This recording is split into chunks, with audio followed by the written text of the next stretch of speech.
First of all, my name is Drew McPeters. I'm here with my colleague Dave White, and then we have another friend, Mark Allen, who's shadowing us today. The three of us work for Mitsubishi Electric, and our job in the market is to kind of educate architects, engineers, contractors about our technology, and our technology is variable refrigerant flow, or VRF, air conditioning equipment. So actually I connected with your firm through Dave, who's focused more in Richmond, Virginia. There was a exciting, I think, multifamily project that was going on. 6 Points, Richmond. I don't know if that project is familiar to anybody. I think maybe it's kind of new, and it might be something that you're going to start working on more at some point. I'm not sure, but we kind of saw that and thought we'd reach out just to introduce ourselves and maybe come in and give us an opportunity to let you know who we are and what we do, and maybe we can sync up here on some projects moving forward. So our goal today is just to kind of walk you all through kind of a high-level overview of VRF technology. This is a pretty big crowd, so I may not be able to satisfy everyone's questions or what they want to get out of this, but just a quick poll. Does everybody kind of understand VRF technology, or mostly just getting some nodding heads? Does everybody not know what VRF is at all? Good. Don't be embarrassed. Yeah.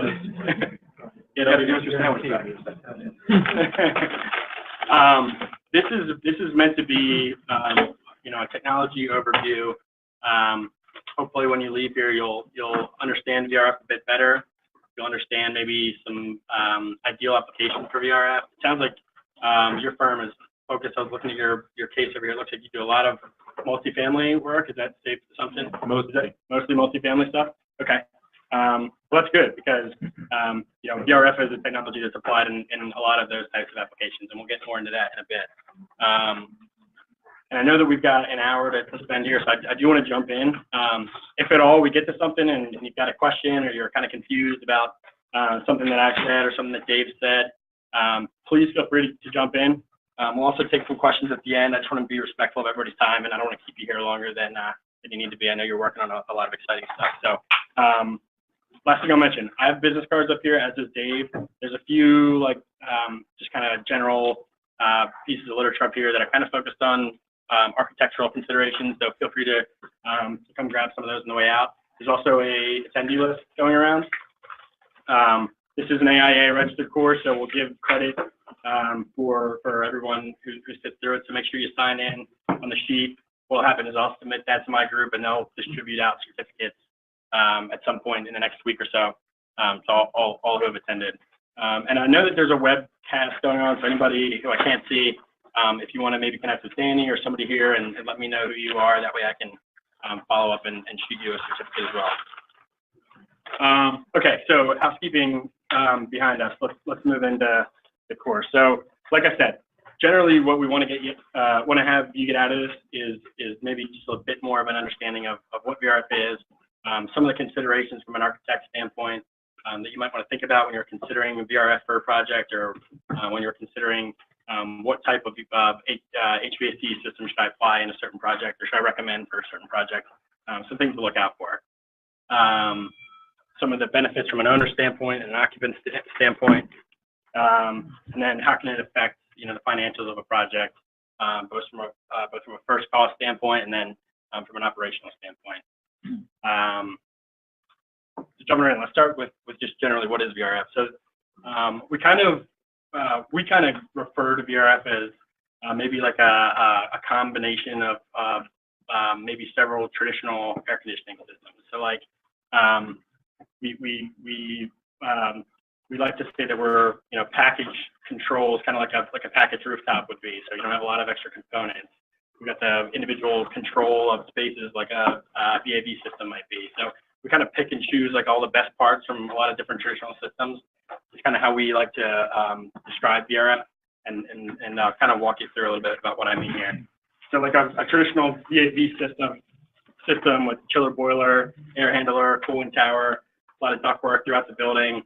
It's heavily focused on comfort. You got all your individual zones being able to be controlled through a different VAV box, but it's also kind of intrusive. You've got all these different components that you need to find a space for in your building. You need to distribute all this ductwork throughout the building. There's a lot of things that you need to consider from an architect standpoint. Quite efficient. You're not typically overheating or overcooling spaces. You're able to follow that load pretty closely. It's expensive. It's very expensive.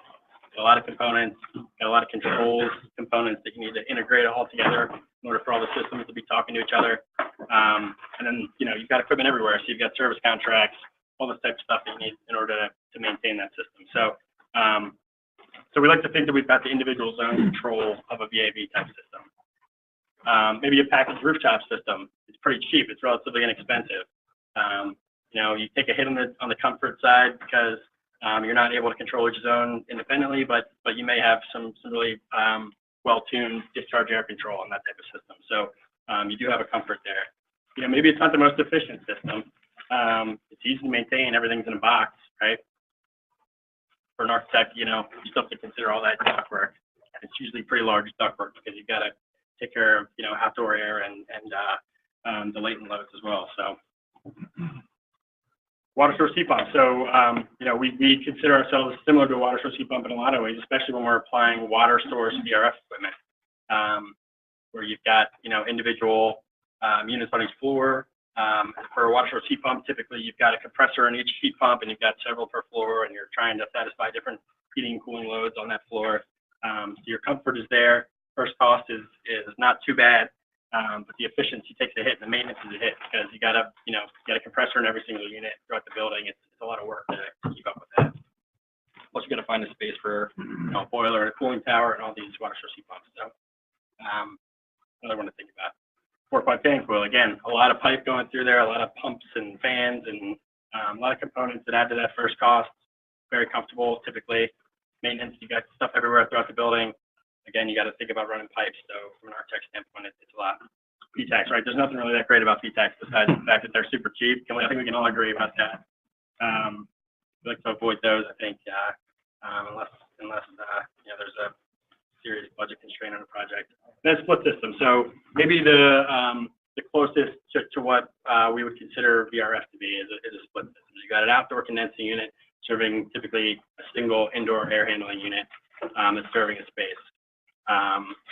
Again, the comfort's okay. You've got distribution ductwork, and you're only able to put out a single temperature of air, and all the zones in that space hopefully need that same type of heating or cooling. Not so efficient. Maintenance is easy. Again, architectural impact is kind of negligible. So we talk about VRF, of course, we cherry pick a little bit, but we like to say that VRF is focused specifically on individual zone comfort. That's one of the first kind of challenges that we like to say that we overcome. It's the first cost, great. We're very competitive from a first cost standpoint. We'll get into some numbers a little bit later in the presentation. Efficiency. I'll talk about efficiency in a second, but it's driven by the inverter compressor technology that the VRF equipment employs. I'll show you a little bit about what I mean there. So yeah, very efficient.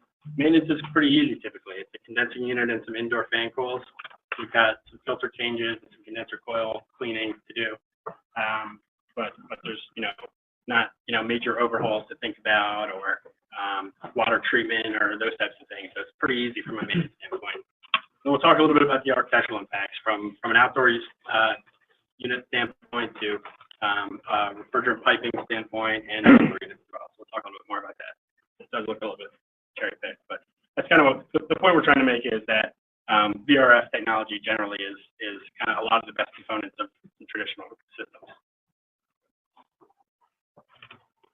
That's VRF work. So a traditional compressor, traditional compression technology, as we know, typically the compressor will come on to full speed at 60 hertz level. It'll take some time to achieve our set point.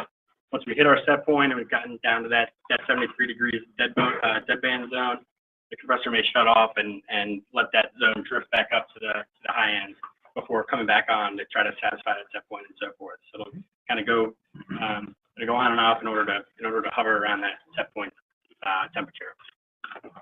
With VRF, what drives the efficiency of VRF is that the inverter compressor that's in these outdoor units is made to follow the load much more closely, and it's not made to turn off. It's made to run always, as long as the system is calling for a load somewhere in the space. just at very low frequencies in order to hug that set point temperature much more closely. So typically the compressor will come on and it'll ramp up to a really high speed at first. So it'll achieve that set point a little bit more quickly than a traditional compressor may. And then instead of going off, it's just going to hover at low speed, and it's just going to, stay as close as possible to that set point in each zone. So this is when we talk about individual zone comfort is being able to achieve those set points very precisely, and then the efficiency of only using as much compressor energy as needed in order to satisfy those set points. That's kind of what drives the efficiency there. So VRF technology, generally speaking, we can separate it into like maybe three buckets. So first, like a mini split, something you may see in residential applications in homes or maybe multifamily buildings where you've got a single indoor unit and a single outdoor unit for each apartment or condo in a building. That's something you guys have seen before in an application, maybe? Yeah. So this is the same technology, an inverter compressor in an outdoor unit and two refrigerant pipes to an indoor unit. That's satisfying a load. So typically design these in like residential applications or server rooms, IT rooms, small spaces like single room spaces, or something that's. Go ahead. I'll show you a couple of down the road. Yeah. Something that we think of is the distance from the condensing unit to the indoor unit. Yeah. High-rise building. Yep. What is it? There are limits, for example. There are limits. Yeah, I'll get into the pipe. The question was about refrigerant line lengths between components in the system. So yeah, for the individual splits, right now we're at like 165 feet for Mitsubishi's equipment in the P series models, and I think 100 feet in our M series. And some of the smaller ones are closer to 60 feet. So it really depends on the model and type of technology that's being used. I couldn't hear you. Some of the smaller systems are closer to about 60 feet in line length, but that's for the basic one-to-one. We have some different technologies that we're going to talk about that go along the line length. Actually, I'm gonna get into that I think right now. Actually, so moving on from our one-to-one split type ductless system and into our commercial line of equipment, there's kind of two families of commercial VRF equipment. One would be just a traditional, what we would call a heat pump, a VRF heat pump system. This is where you've got a single outdoor condenser unit, but you're able to connect, instead of one, many indoor units to that system via piping network. In fact, up to 50 indoor units per outdoor condenser unit. And that can be in several residential units? It could be. Yeah, it could be. We'll talk about this in a bit, but you get into energy consumption and who's responsible for which portion of the outdoor unit's consumption. So when you're talking about residences, yeah, that's just something to keep in mind. Yep. We'll talk about that in a bit. The problem with applying a heat pump system in an application like that is that when we're doing the heat pump system, we can either be in cooling or in heating for every indoor unit connected to that system. So there's no flexibility there. All the indoor units are going to be on in one or the other mode. Does that make sense? So it becomes a challenge in a residence where you may have somebody on the east side of the building who's hot, right? Maybe cooling or heating. So we like to apply this heat pump system in larger spaces with maybe a consistent load throughout. A church, big convention center space, or lobby of a building, restaurant, that type of thing. Or maybe you've got big space that's got gonna have the same load throughout the year. So let's move into the next kind of category of VRF, and this is where the real efficiency of VRF is derived, is in the simultaneous heating and cooling system. So what happens here is we've still got our single outdoor condensing unit, but we're adding a component. We're adding a branch circuit controller. The purpose of the branch circuit controller is to separate the refrigerant in that refrigerant piping tree into gas and liquid. So it'll be a mixed phase and it'll separate it into a gas and a liquid, and it'll distribute the hot gas, to zones that need heat, and it'll send the subcooled liquid refrigerant to zones that need cooling. So there's a component inside that branch circuit controller that kind of separates the refrigerant out. It allows us to distribute it via some solenoid valves in there to each zone that's calling for it. So this case, sorry, go ahead. So is the compressor producing both gas and liquid in the same, The the compressor, two pipes, or is it one yeah, pipe? two pipes. Two pipes. Yeah, it's two pipes. The compressor is going to produce, the compressor is essentially going to reside in one of like 4 modes. It's either going to be 100% heating, 100% cooling. It's going to take information from the space. Of course, it's going to be in heating main or cooling main. So it's going to be, and there's a reversing valve in the outdoor unit. So it's either going to be sending, you know, hot gas refrigerant into the branch controller or cooled liquid gas or cooled liquid refrigerant into the branch controller. And then it's going to distribute that phase of refrigerant to those zones. And when it comes back to the branch circuit controller, it'll be in a mixed phase. And then it'll separate again in the branch circuit controller and then distribute out to all those zones who are calling for heat. So the majority of the indoor units are calling for cooling. It'll be in a cooling mode. And when you're in cooling for, say, this indoor unit, it's actually producing a waste heat. And so that waste heat goes back to the branch circuit controller and gets sent out to the units that are calling. Like a heat exchanger? Right. Yep. Yeah. There's a heat exchanger. Yep. And a gas liquid separator inside the branch controller. So yeah, traditionally in a split system heat pump, if you will, what'll happen is if you're in cooling, you'll go into cooling, and that heat that's rejected from the space is just gonna be projected into the atmosphere at the condenser fan, right? So instead of doing that, we're gonna recover that heat. We're gonna use it in the building in zones that are calling for heat. So that's kind of what drives the efficiency of the system. Is instead of sending out wasted energy into the atmosphere, we're using it. So in a perfect world, if you had 50% of the indoor units calling for heating and 50% calling for cooling, it's just exchanging that energy throughout the building and using very little of the outdoor unit energy or compressor at all. Yeah, the compressor will be on at low speed, and the condenser fan, you know, in that perfect scenario, the condenser fan may not even be running. And each condenser gets a heat exchanger, is it just? So each, yeah, we'll talk about system sizing, capacities, but each condenser unit system has a branch circuit controller or more. It may have multiple branch circuit controllers depending on how many zones it's serving. And then the indoor units are piped downstream of the branch circuit. And where is it usually located? The branch circuit controller is typically mounted inside somewhere in a roof space, in a plenum. I'm sorry, not a roof space, in a plenum space. Is it like the top floor, or? It depends on the layout of the building. Okay. Typically, we like to put them, you know, on the same floor as the load that's being served.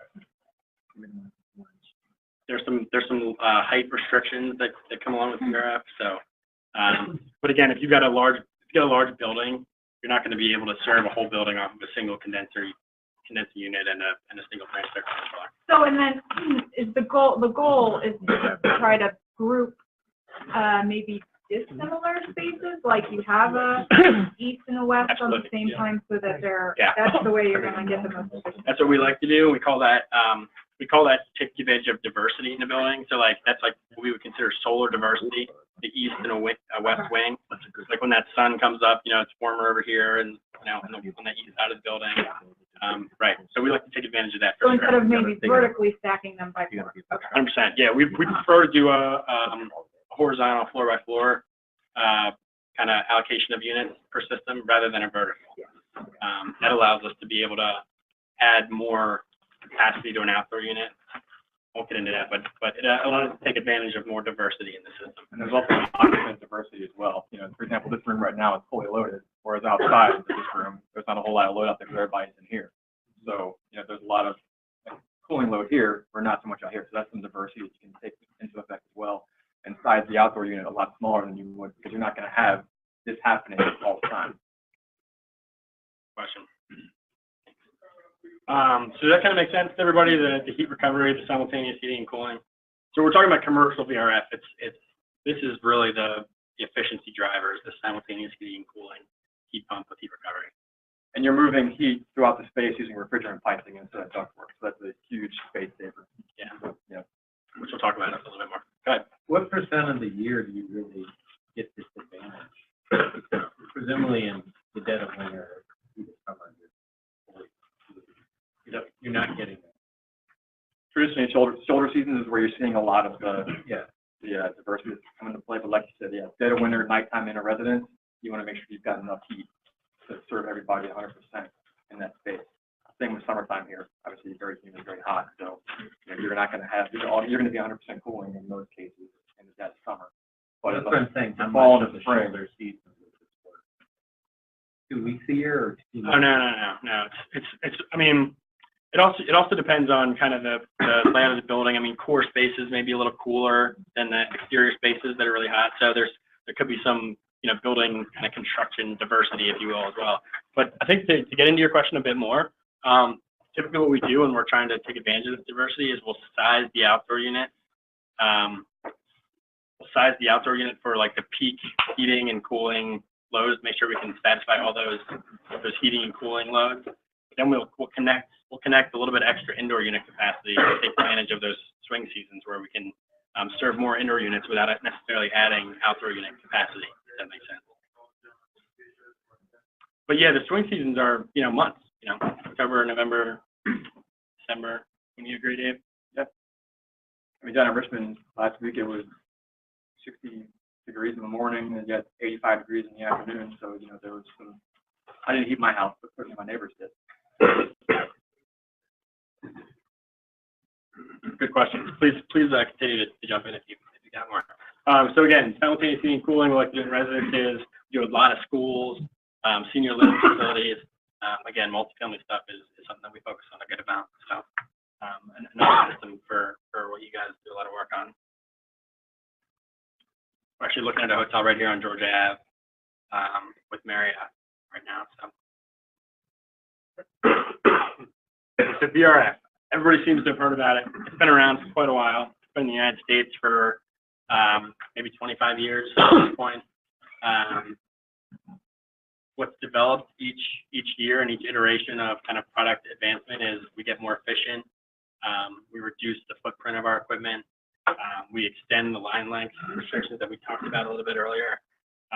And we improve our heating output as well, which is a big consideration. So I'll talk a little bit more about that. So refrigerant line lengths for the commercial systems. We've gotten to a point where we can do up to 13 stories in height, vertical height separation. So if you've got a condensed unit on a roof, you can serve a space that's 13 stories below, or 164 feet is really our restriction there. Then once you get down there, you've got some horizontal pipe length restrictions as well. That's kind of a function of vertical separation between the branch circuit controller and the indoor unit. So there's a lot of kind of rules that go into excuse me, the line length restrictions.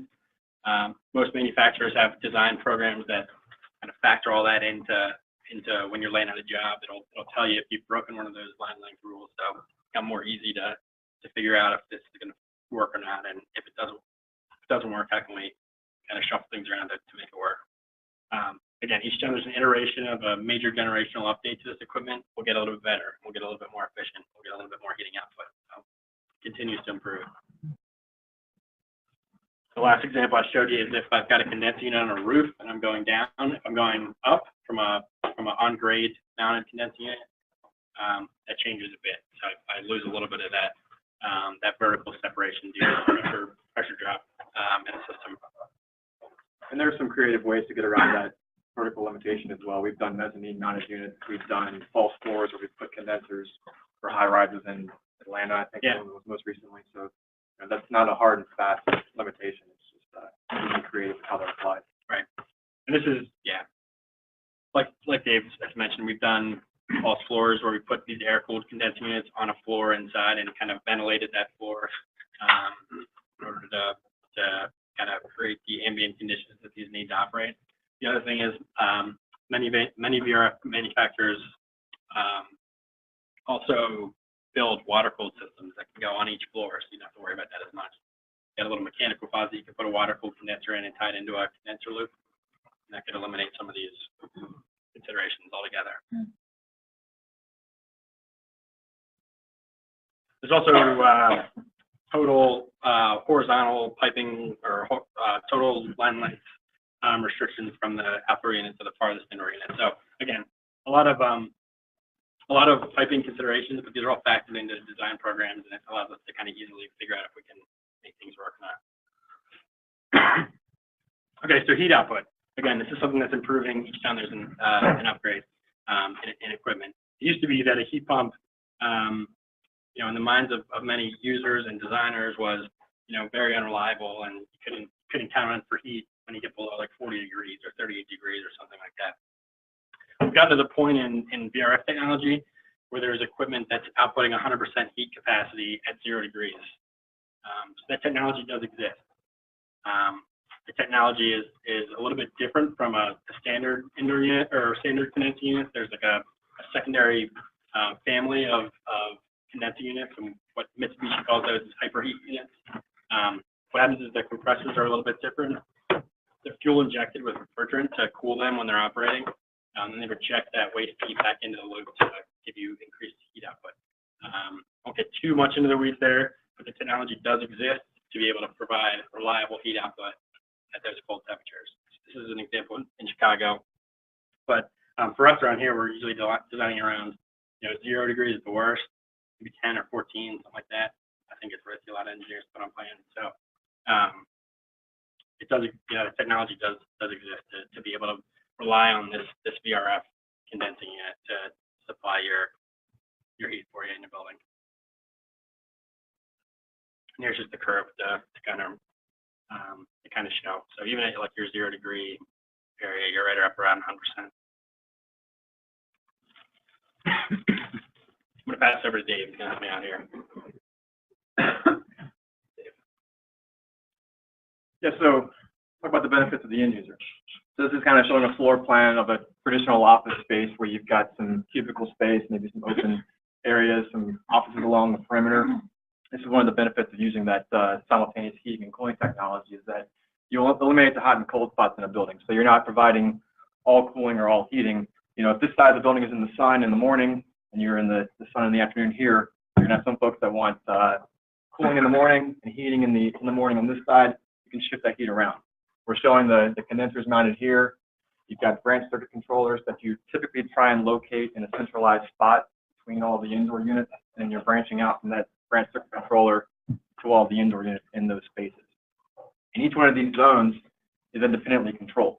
So you can have a thermostat in each one of these offices. You can have multiple thermostats in the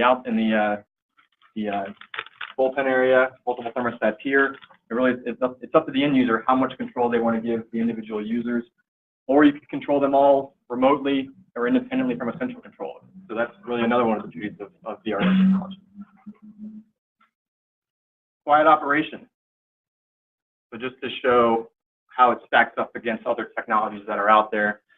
You know, typical air-cooled chiller is going to sit outside of a building, 80 dBA, conversation level 60 dBA. So our outdoor units are right around conversation level. You can stand next to these units and have a, you know, a quiet conversation or a normal conversation.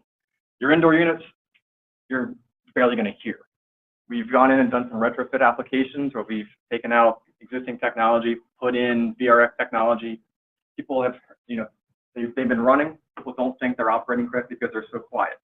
Also, you know, for open areas like I just showed on the last slide, it's hard to have a phone conversation when it's so quiet in the room and you've got multiple people talking. So they've had to add in noise or white noise generating machines to overcome that amount of quiet in that space.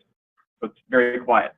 Also, you know, if you're in a room that has traditional HVAC, you notice when the air conditioning is running and when it's not running. It's cutting on, cutting off. It's cutting on, it's cutting off.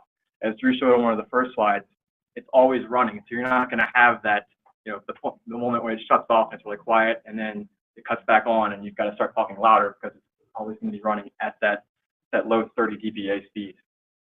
So architectural impact, what do you guys care about? I'm sure you guys love trying to find places to put mechanical equipment, right? One of your probably favorite things to do is working with mechanical engineers trying to place equipment, arguing for more space, and you guys want less space. And the beauty of VRF is that it's modular.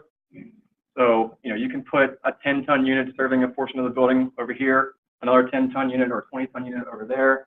You can really get creative about where you can put these units. And because they're modular, you can break them up and put them in certain spaces. It gives you a lot of flexibility of where you can hide them, where you can put them, what you can put them in, how high you want to put them, how low you want to put them. That's really another one of the beauties of VRF is the flexibility of where to put the outdoor unit.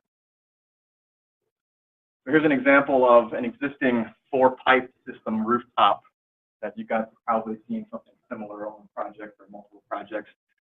And then going in and replacing it with VRF.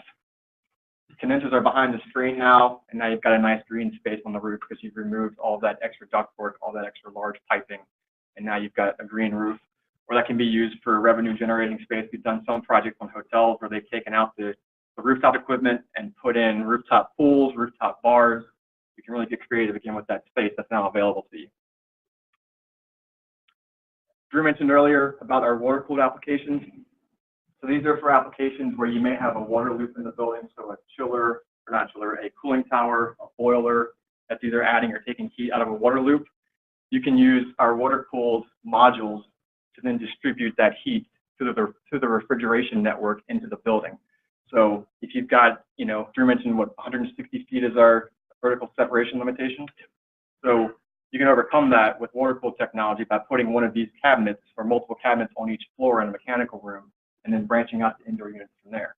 So we've done, you know, 30-story buildings in New York City with water-cooled technologies. We do a lot of them in Minneapolis also, for example, which helps us overcome that vertical height limitation. Weight considerations. This is rooftop weight. So typical air-cooled condenser, 101 pounds per ton.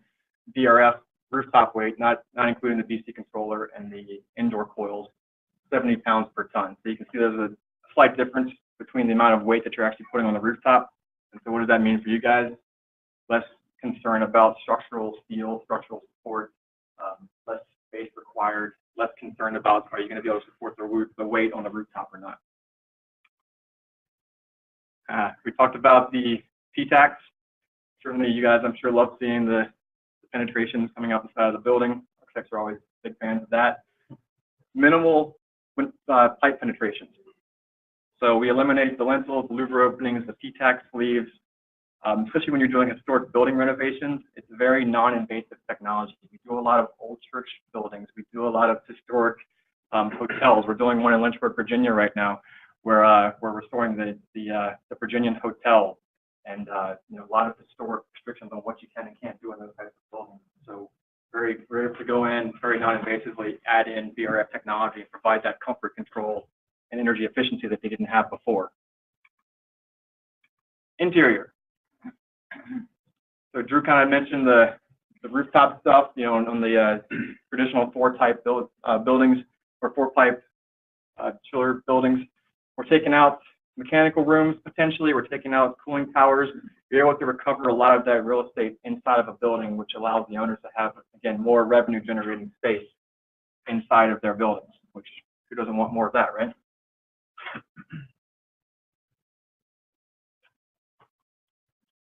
I mentioned that we're moving heat through the space using refrigerant piping.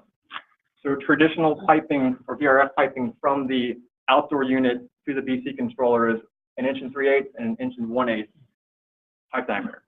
That doesn't include the jacket for insulation, but you can see compared to moving air through the space, we are talking about a 30-inch round duct with insulation or 40 by 20-inch duct to move 20 tons of cooling through the space. Certainly you guys are getting a lot more space back either in the ceiling grid, above the ceiling grid, or along the walls, or however else you're moving that throughout the space. You still have to be concerned in most cases with bringing in outside air.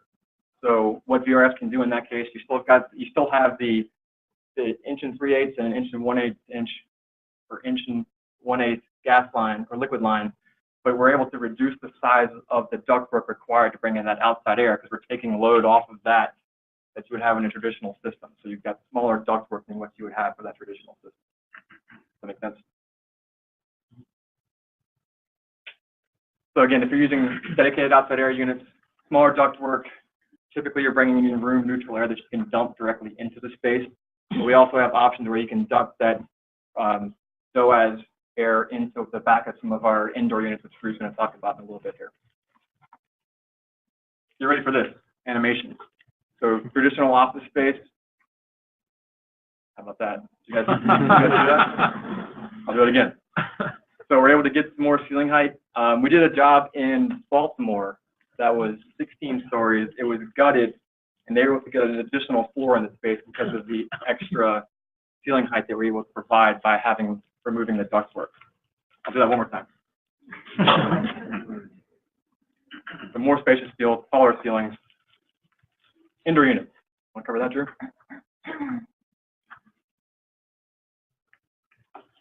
So this kind of indoor unit types kind of vary depending on manufacturer, but most manufacturers have, you know, basic styles of VRF indoor units. So we talk about our ducted units. There's typically a few different varieties of a ducted unit. Typically the main difference between ducted units is the amount of static pressure that they can overcome in a connected duct system. So, you know, typically there's a medium static option, a low static option, and a high static option. So maybe a low profile ducted unit, low static would be something you would put up right against a casement in a bedroom or in a hotel room or something, and it fits nicely into that application. A high static you might need for a large industrial warehouse or something where you have to send a lot of air throughout the space, and you need a larger fan to account for that. Vertical or multi-position air handlers that can be mounted horizontally or vertically. These are applied a lot in mixed family, multifamily buildings. It's a really nice option for residential applications. It looks to the end user like a traditional air handler in a home. As I say, it's like an air handler. This could be, whether it's in the ceiling or in a closet, it's essentially taking the place of the air handler and you're ducting from that to the various rooms like that apartment, right? Yep. Yeah.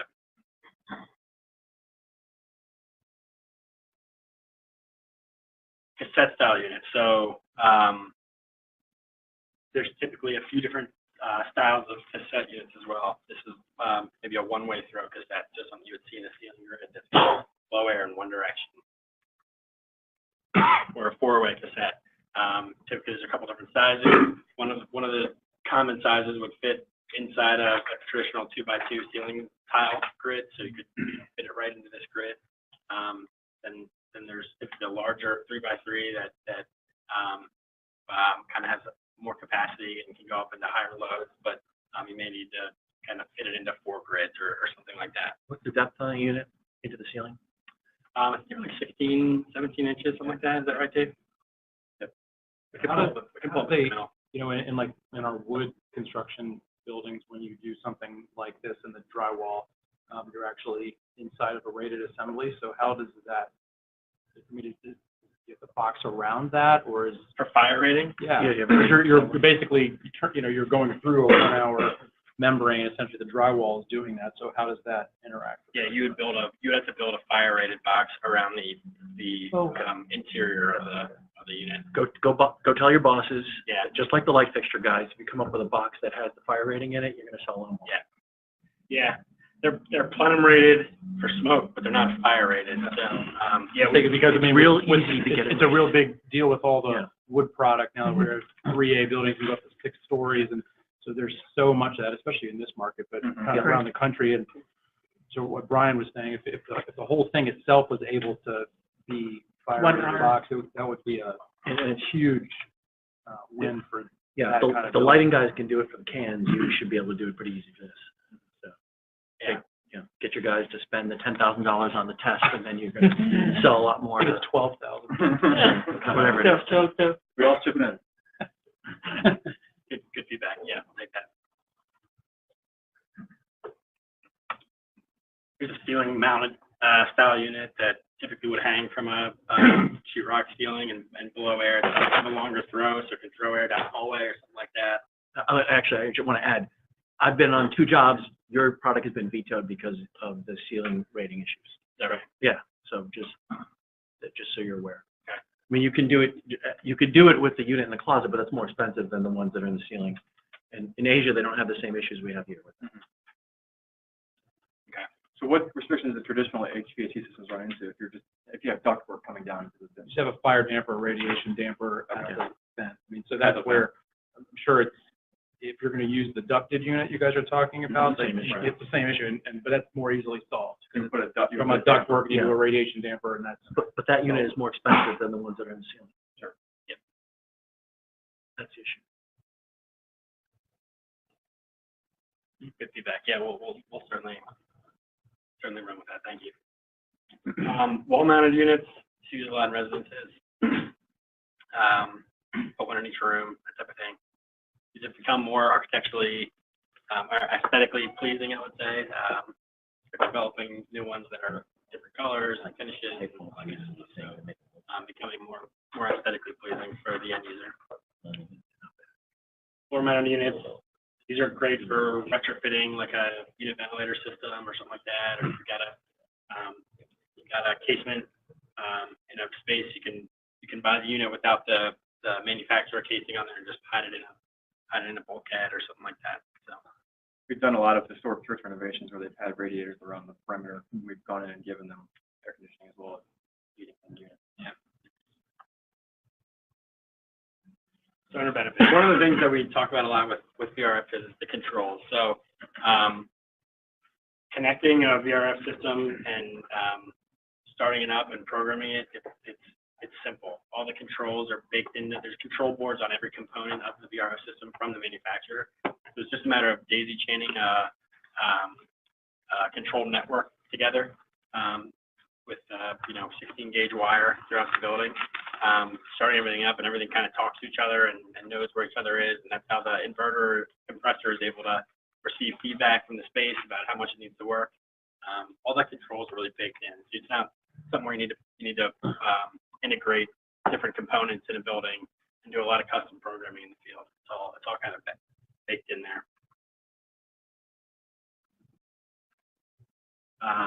There's a lot of customizable control for tenants, and we can provide different accessibility to different tenants, and they can only look at their own units, and there's a lot of different things you can do as far as providing individual comfort and control. I'd like to say, we have simple thermostats in the space, so and they're getting kind of again more aesthetically pleasing. So like a touchscreen, simple touchscreen thermostat, or a programmable touchscreen thermostat. Another thing that that manufacturer are doing is being able to integrate with third-party thermostats. So some owners may have a thermostat in the space that they spec for all their jobs, and they don't want to budge on that. Got to the point where we can integrate with a kit with the indoor unit, or any style of indoor unit we can integrate to a third-party thermostat. So there's a lot of different models that we can integrate to.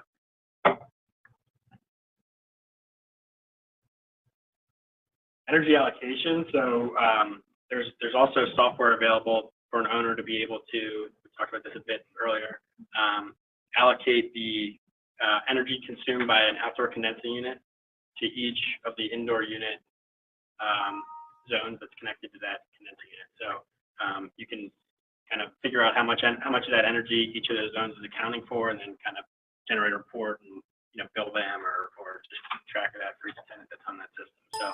So that's a software that's already built. There's some extra components needed to employ that type of technology, but the program is already kind of banked and it's available. Because if you're looking to do VRF technology for multifamily, your choices are either doing an outdoor unit per resident or using software like this to where you can divide up the outdoor unit energy to everybody that's using that outdoor unit energy. That provides a method for doing that. Integrating with building automation systems become much simpler. So sensor controllers for a VRF system are able to kind of able to unlock backnet points and talk to building automation systems. There's also the capability for VRF manufacturers to build out a custom building automation system with 3D graphics and all that, and pull in some ancillary equipment to view on that same front end. So a lot of flexibility and options there on the controls.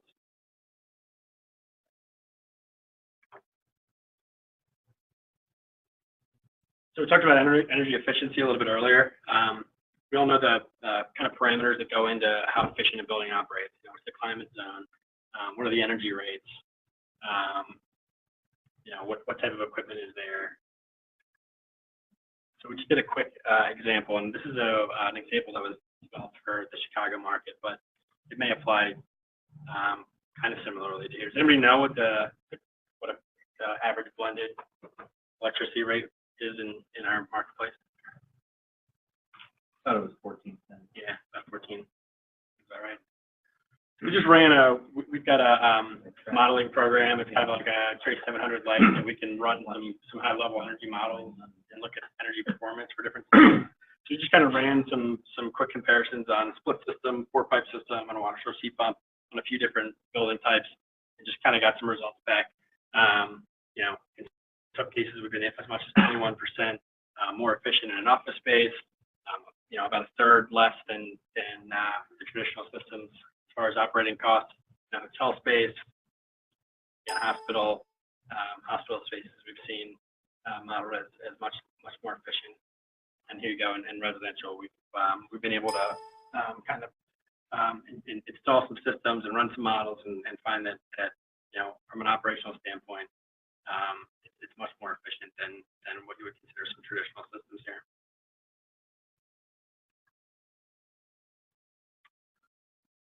We also talk about modeling. We talk about like lead points and energy modeling. So got like DOE2 data that can be imported into more comprehensive energy models that's available. A lot of the mechanical engineers will lean on us for that type of information. When they're putting in something that's more comprehensive.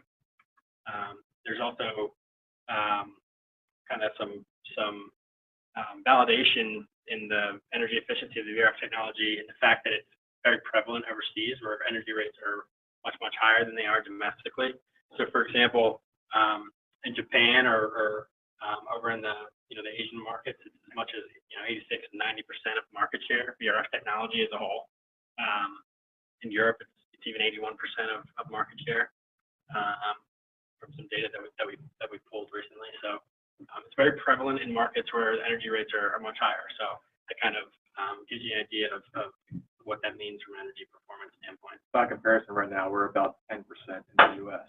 So it's 5 years ago we were 6 to 8%, so it's definitely growing. It's got a long way to go. Yeah.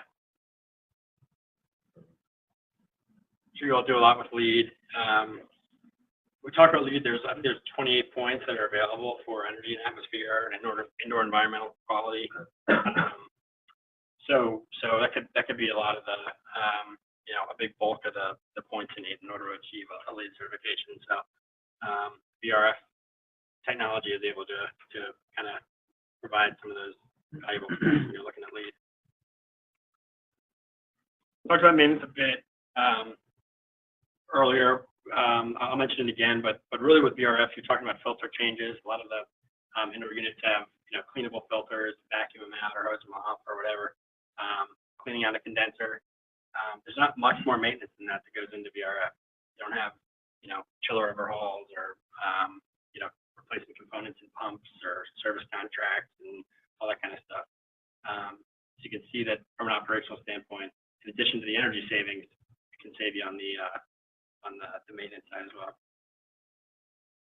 In addition to that, VRF equipment is typically warranted for much longer than traditional components may be. So for example, Mitsubishi is offering 10-year warranties on VRF equipment systems.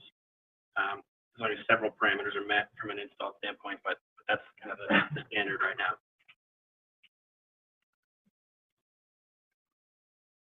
Then we also do some costing analysis on VRF compared to several other traditional systems.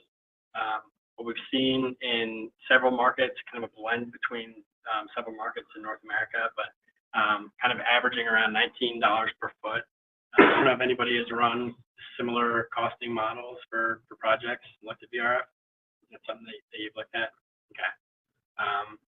We've seen it as low as 18, right in that 18, 19 ballpark. So it's competitive from a first cost standpoint as well. The key is to make sure you're looking at installed costs, though. And a lot of times, contractors especially will just look at the first cost of the equipment. And our first cost is probably not going to be as low as a water source heat pump or an RTU, but once you throw in the installed cost and the cost of running refrigerant piping versus running ductwork to a space versus adding structural steel to the rooftop, all that combined, it's going to shake out to where VRF looks a lot more attractive. I feel like there's some education to be done with the clients and the contractors, because maybe especially the pre-con contractors, because you guys get VE'd out of so many jobs. We talk about VRF on almost every job, and it's very few that end up getting delivered, and it's always first cost. They always talk about, it's so we hear expensive. 30%. Because a lot of times if this is true, then they're not they're not discounting for all the things you're talking about. Well, we're considering using for a condominium project, mid-rise. I think with this, they're comparing ducted VRF with ducted.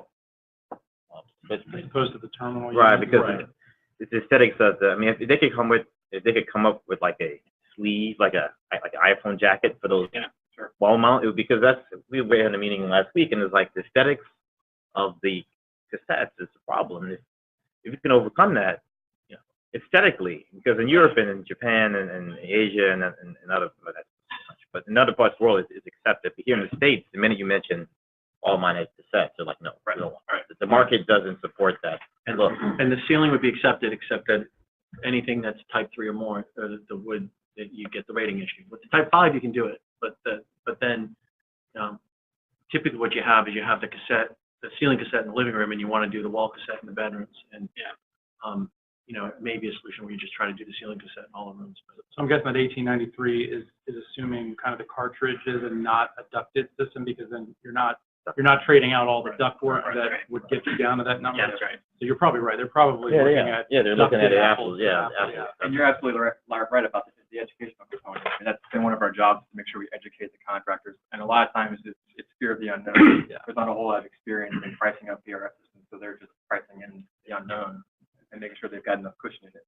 If you get contractors that are very experienced, have done and dozens of these jobs, their price comes down as they get that experience. But you know, only being in the States for 25 years, it's building. You know, we've been getting momentum. We were looking at 2 jobs in Dallas, and they just 30%. That's the number came back. Two separate contractors.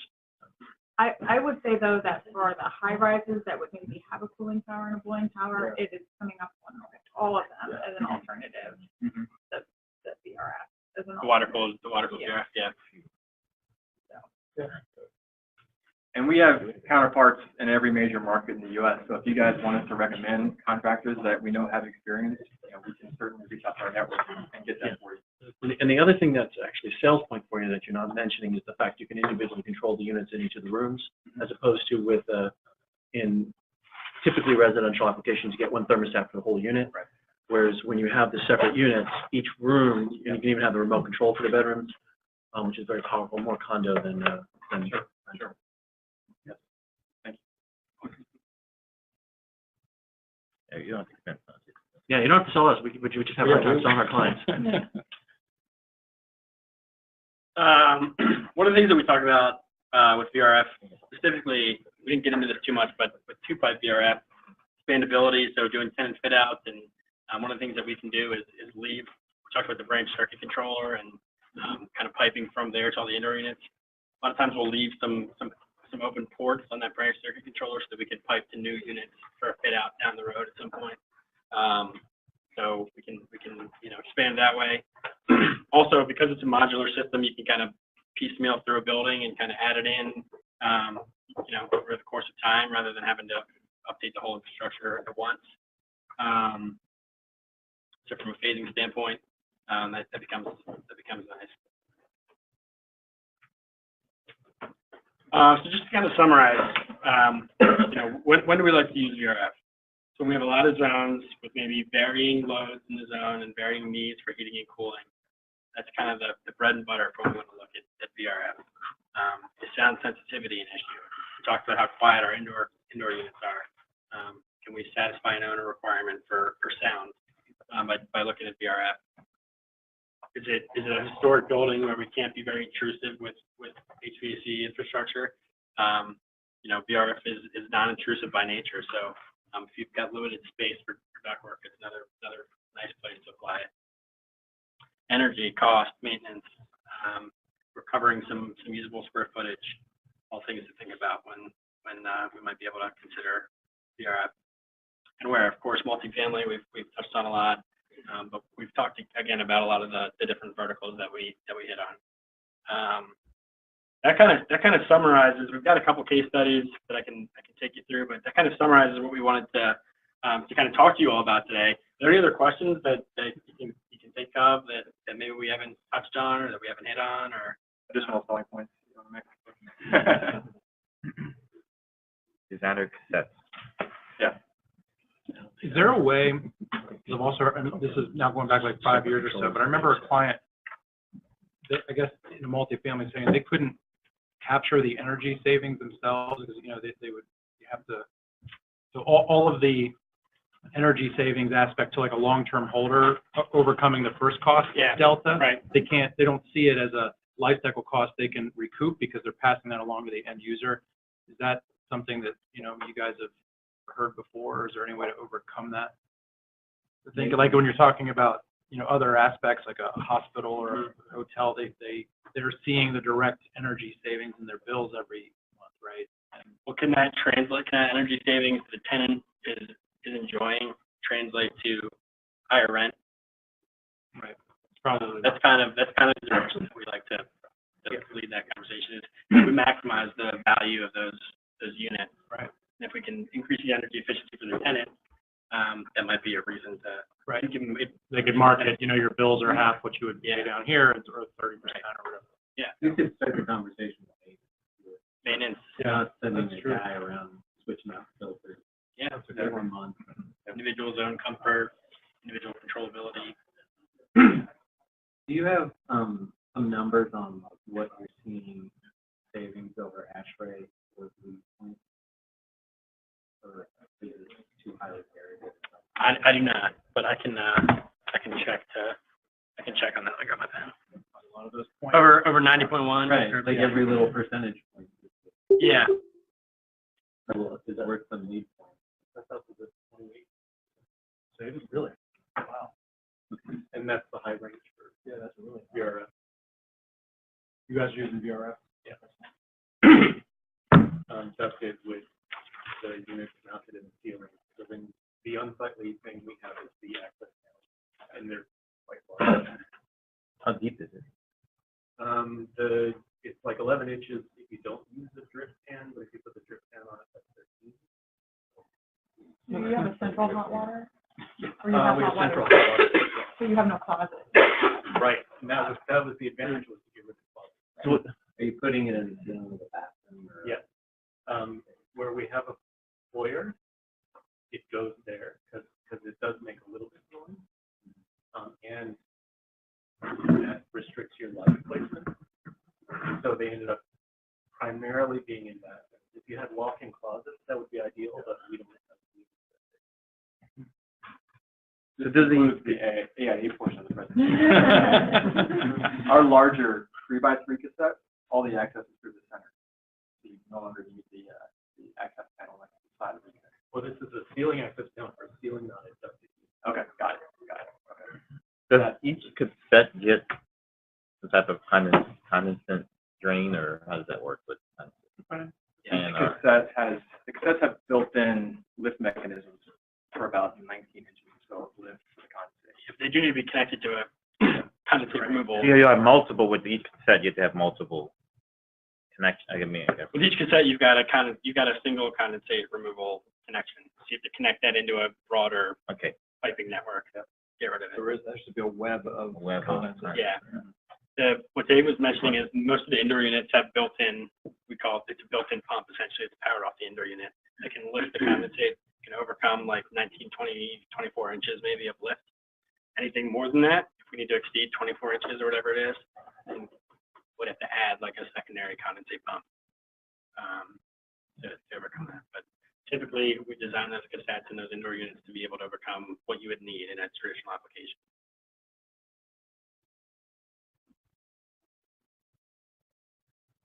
Any other questions that we can answer for you all? And certainly, if you have clients that you want us to help educate, or if you want us to arm you with information and ammunition to go present to them, we can help you out with that too. We've got a variety of different resources. We've got our website is damn full of good information, case studies. We have a network of, like I said, colleagues out there, of projects. So let us know. Let us help you. Thank you both. Thank you both. Very good. Appreciate it. Thank you.